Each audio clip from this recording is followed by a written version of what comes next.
In 2020, legislation required accommodation to be provided for homeless people, but the hotels became far more than just a bed for people to sleep. The pandemic allowed us to fully understand and meet this client group's complex health and social care needs for the first time. When people moved into emergency accommodation, the CCG worked to register everyone with a GP. It was really hard as some people didn't even know their dates of birth. It was hard to identify people on the COVID vulnerability list, given that most people hadn't seen a GP for many years, but yet had very poor health. Slowly, people's complex needs, though, became more apparent, and we had to be creative with our approaches to care. We set up health clinics within hotel rooms to provide support for physical health, mental health, and drug and alcohol use.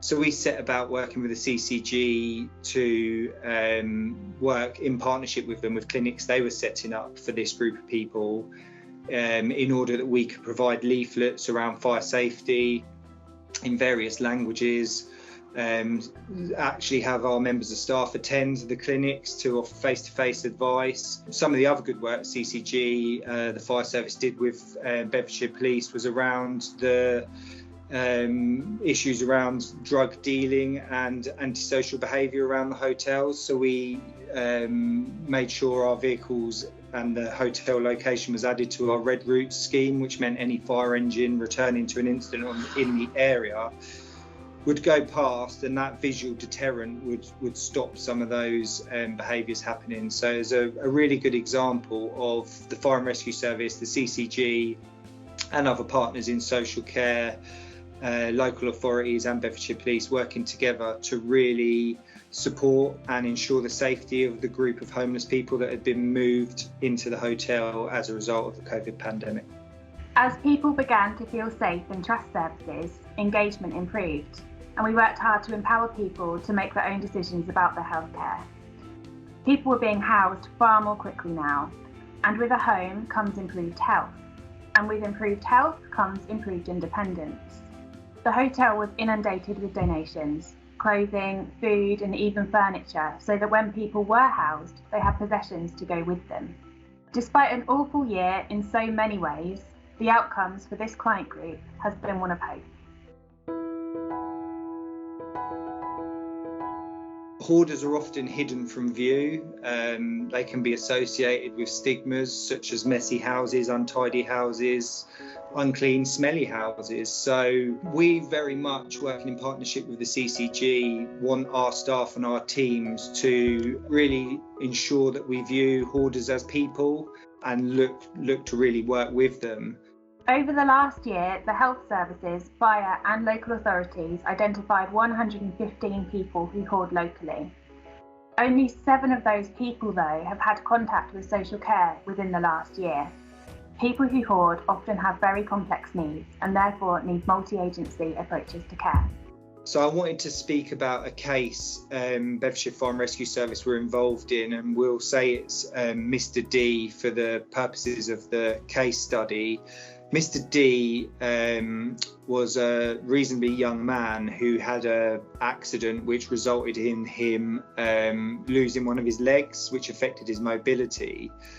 But at this same period had quite a significant life event where his long-term partner left him, which put him in quite a serious state of depression to the point where he didn't leave his bed anymore, partly because of the partner leaving and partly because of the loss of his leg. Mr D was very well known to the Fire and Rescue Service because as his lifestyle choice to not leave his bed, he put on an awful lot of weight, and we would quite often assist East of England Ambulance Service colleagues with Mr D when he needed help because he had become so large he couldn't be transported from his home anymore to hospital without the assistance of our specialist rescue team.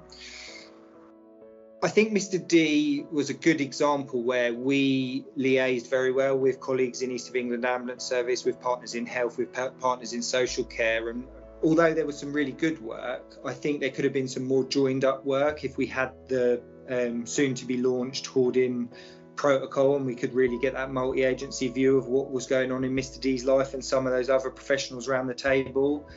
And it was quite a sad ending for Mr. D, because the last interaction we had with him was to get him out of his home with East of England Ambulance Service, because he'd got COVID and he needed to go to hospital. And then the same team that helped get Mr. D from his home to hospital also had to get Mr. D from the hospital to a specially purpose-built morgue because of his size, because sadly Mr. D passed away from COVID. So it did show good working, good multi-agency working, but I think it's a case where we could really move that on and have a really high gold standard for someone like Mr. D in the future, where this group that has been proposed and is launching can really move forwards. We have now created a pathway that all local partners have signed up to, including schools and the ambulance service.